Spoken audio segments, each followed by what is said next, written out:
चलिए आज आप लोग को क्लास 8वां का फिजिक्स में पढ़ाते हैं। चैप्टर का नाम है नियमित और विसरित परावर्तन। क्या नाम है? नियमित और अनियमित भी इसको बोल सकते हैं। क्या बोल सकते हैं? अनियमित या विसरित परावर्तन।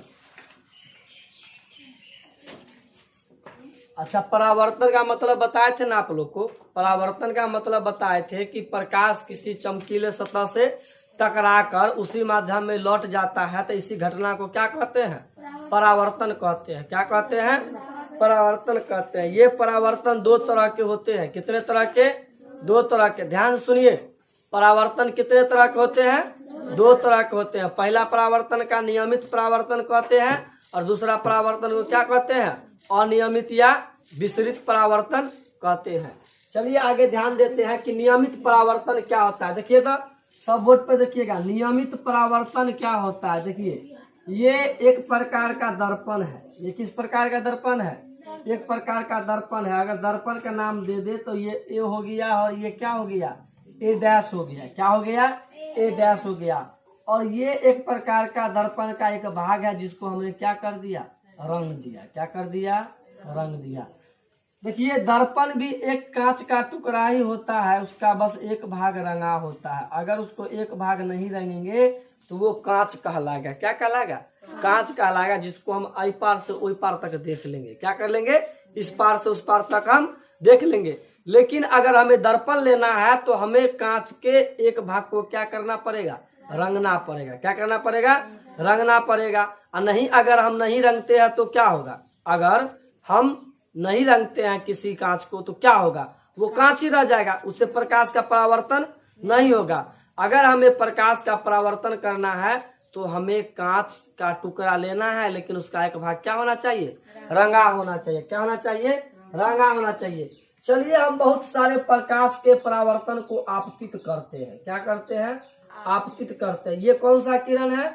आपतित किरण है। कौन सा किरण है? आपतित किरण। आपतित किरण किसे कहते हैं? ये आप लोग को बता दिए थे पिछले क्लास में, बताए थे ना। आपतित किरण किसे कहते हैं? किसी प्रकाश स्रोत से आने वाली किरण को क्या कहते हैं? आपतित किरण कहते हैं। क्या कहते हैं? आपतित किरण। देखिएगा कोई प्रकाश जब आपतित होता है, क्या होता है? आपतित होता है। और आपतित होने के बाद जब उसका परावर्तन होता है, तो परावर्तन जब होगा ना तो वो एक दूसरे के समांतर होना चाहिए। कैसा होना चाहिए? समांतर होना चाहिए। वो एक दूसरे के जब तक समांतर नहीं होगा तो वो नियमित परावर्तन नहीं कहलाएगा। वो नियमित परावर्तन नहीं कहलाएगा। जब कोई प्रकाश के किरण परावर्तन के समय, किसके समय? परावर्तन के समय एक दूसरे का अगर समांतर हो, कैसा हो? समांतर हो, तो उसे हम लोग नियमित परावर्तन कहते हैं। क्या कहते हैं? नियमित परावर्तन कहते हैं। ध्यान से देखिएगा, आपको पिक्चर में जैसा कि दिख रहा है, आपतित तो सबके सब एक दूसरे के क्या है? समानांतर है। कथी है? समानांतर। समानांतर बुझने आता है? क्या होता है? नहीं, हाँ, एक रंग ही होता है। समानांतर का मतलब होता है जो एक दूसरे के समान दूरी पर हो। कितना दूरी पर हो? समान दूरी पर। देखिए तो इन दोनों के बीच का दूरी, इसके बीच का दूरी, इसके बीच का दूरी और इसके बीच का दूरी लगभग लगभग क्या है? बराबर है। क्या है? बराबर है। तो इसे हम लोग कहते हैं समानांतर। क्या कहते हैं? समानांतर कहते हैं। और देखिए परावर्तन के बाद, किसके बाद? परावर्तन के बाद ये देखिएगा ये भी एक दूसरे के क्या है? समांतर है। क्या है? समांतर है। तो इस प्रकार के परावर्तन को क्या कहेंगे? समांतर परावर्तन कहेंगे या नियमित परावर्तन कहेंगे। क्या कहेंगे? नियमित परावर्तन। आगे आपको बताते हैं अनियमित परावर्तन क्या होता है। क्या पढ़ना है? अनियमित परावर्तन। अनियमित परावर्तन के लिए दर्पण जो होगा ना, ये इसका परावर्तक सतह ही अनियमित होगा। कैसा होगा? परावर्तक सतह अनियमित होगा। देखिए इसका परावर्तक सतह नियमित था, प्लेन था, एक समान था ना। लेकिन अगर अनियमित परावर्तन का बात किया जाए तो वो एक जैसा और समान नहीं होगा। तो इसको हम लोग कहते हैं अनियमित परावर्तक सतह। देखिए इसमें जो प्रकाश का किरण आएगा तो आपतित बराबर में ही आएगा, किसमें, बराबर में ही। ये देखिए ये एक दूसरे के क्या है, बराबर तो है, लेकिन जब इसका परावर्तन होगा, कथी होगा, परावर्तन होगा, तो एक ऐसे निकलेगा, एक ऐसे निकलेगा, एक ऐसे निकलेगा, एक ऐसे, मतलब इसका कोई ठौरे नहीं है जो किधर निकले, इसका कोई निश्चित दिशा ही नहीं। देखिए तो क्या इसमें एक दूसरे के समांतर है, नहीं न है। तो इस प्रकार की बात ये होता है कि जब आते वाली समांतर आपतित किरण, जब सभी आपतित किरण परावर्तन के बाद, सभी आपतित किरण परावर्तन के बाद अगर एक दूसरे के समांतर हो, कैसा हो, समांतर हो, अगर एक दूसरे का समांतर होगा तो वो कहलाएगा नियमित परावर्तन। क्या कहलाएगा, नियमित परावर्तन। और सभी आपतित किरण दर्पण से परावर्तन के बाद अगर एक दूसरे के समांतर नहीं हो, अगर एक दूसरे के समांतर नहीं हो, तो ऐसे परावर्तन को हम लोग क्या कहते हैं, अनियमित परावर्तन कहते हैं। क्या कहते हैं, अनियमित परावर्तन। यहाँ तक समझ में आया? फिर से सुनिएगा, नियमित परावर्तन क्या होता है, तो आने वाली सभी प्रकाश की किरण, आने वाले सभी समांतर प्रकाश के किरण दर्पण से परावर्तन के बाद अगर एक दूसरे के समांतर हो, क्या हो, एक दूसरे के समांतर हो, तो ऐसे परावर्तन को हम लोग क्या कहते हैं, नियमित परावर्तन कहते हैं। क्या कहते हैं, नियमित परावर्तन कहते हैं। और आने वाली सभी समांतर किरणें दर्पण से परावर्तन के बाद अगर एक दूसरे के समांतर नहीं हो तो इसको हम लोग क्या कहते हैं, अनियमित परावर्तन कहते हैं। क्या कहते हैं, अनियमित या दोनों समझ में आया है? चलो यह ना टॉपिक है प्रकाश का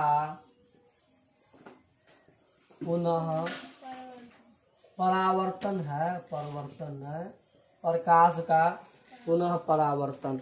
कि किसी परावर्तक सतह से परावर्तित किरण को, किसी परावर्तक सतह से परावर्तित किरण को अगर उसके सामने में किसी और लेंस को डालकर उसका पुनः परावर्तित किया जाता है तो इसी घटना को प्रकाश का पुनः परावर्तन कहते हैं। अगर दूसरी किसी परावर्तक सतह से, किसी परावर्तक सतह से परावर्तित किरण को, किस किरण को, परावर्तित किरण को किसी अन्य परावर्तक सतह पर, किसी अन्य परावर्तक सतह पर आपतित करते हैं। क्या करते हैं, आपतित करते हैं, तो इस घटना को हम लोग प्रकाश का पुनः परावर्तन कहते हैं। क्या कहते हैं, प्रकाश का पुनः परावर्तन कहते हैं।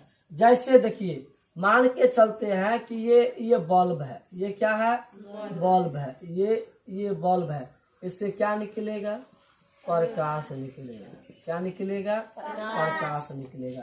मान के चलिए यहाँ पर हम रखे हुए हैं दर्पण। क्या रखे हुए हैं, दर्पण। एक प्रकार तो ये आपतित हो गया, ये उल्टा हो गया, ये आपतित हो गया ना, एक प्रकार से आपतित हो गया। तो आपतित होने के बाद ये परावर्तित भी होगा। क्या होगा, परावर्तित होगा।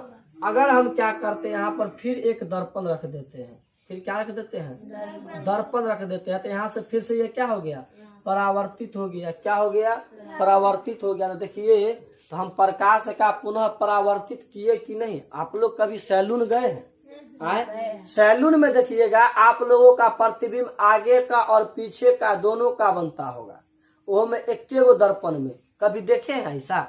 सैलून में जब जाइएगा, आप लोग ब्यूटी पार्लर में जाते हैं, कभी गए हैं ब्यूटी पार्लर में, तो वहाँ देखिएगा एक आपके आगे भी आईना लगा होगा और एक आपके पीछे भी आईना लगा होगा। देखिएगा आगे का आईना में भी आपको वही चीज दिखेगा और हल्का टेढ़ा करिएगा तो आपका पीछे का भी उसी आईना में दिख जाएगा। वहां पर क्या होता है, प्रकाश का पुनः परावर्तन होता है। प्रकाश का क्या होता है, पुनः परावर्तन होता है। कि अगर एक बगल से प्रकाश आया, एक बगल से क्या आया, प्रकाश आया, तो वो कहाँ पड़ा, दर्पण पे। कहाँ पड़ा, दर्पण से। दर्पण से अगर आपतित किरण है तो परावर्तित किरण भी होगा। तो अब इसको परावर्तित किरण कर दिए। अब परावर्तित किरण जैसे ही आगे बढ़ा कि इसके सामने में क्या कर दिए, एक और लेंस रख दिए या एक और दर्पण रख दिए। और जखने दर्पण रखे तो प्रकाश यहाँ पड़ेगा, यहाँ से भी वो रुकेगा नहीं, यहाँ से यहाँ चलाएगा। और यहाँ आने के बाद अगर हमको मन है तो हम यहाँ पर एक और दर्पण लगा देंगे, ये पुनः यहाँ से परावर्तित हो जाएगा। और हमको मन है अगर यहाँ पे फिर से दर्पण लगाने का, यहाँ से ये फिर क्या हो जाएगा, परावर्तित हो जाएगा। इस प्रकार के परावर्तन को हम लोग प्रकाश का पुनः परावर्तन कहते हैं। क्या कहते हैं?